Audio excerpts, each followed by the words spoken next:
Qəlbimdə ağrılar var. Səni necə buraxım? Unudula bilməyən, unuda bilmirəm. Necə unuttun de. Yaralarım çox qanar.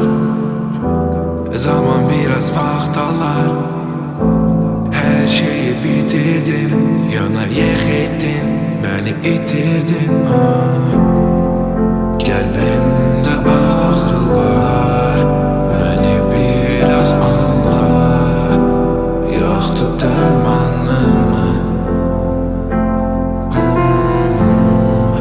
Unuttun hər şeyi, silərsən hər şeyi. Zaman iz itirir.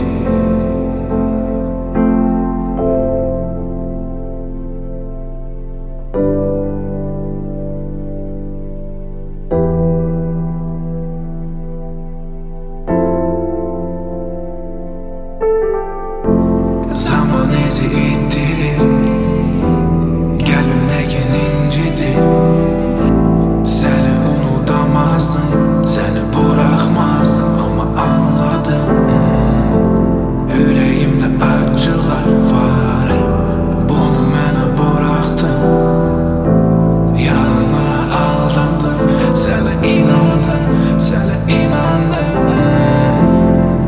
Yadımda keçmişi, sən olsan oluram.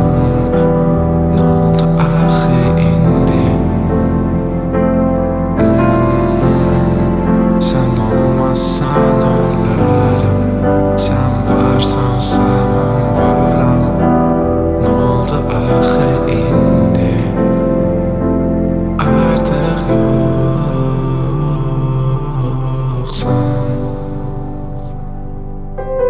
Yoxsan.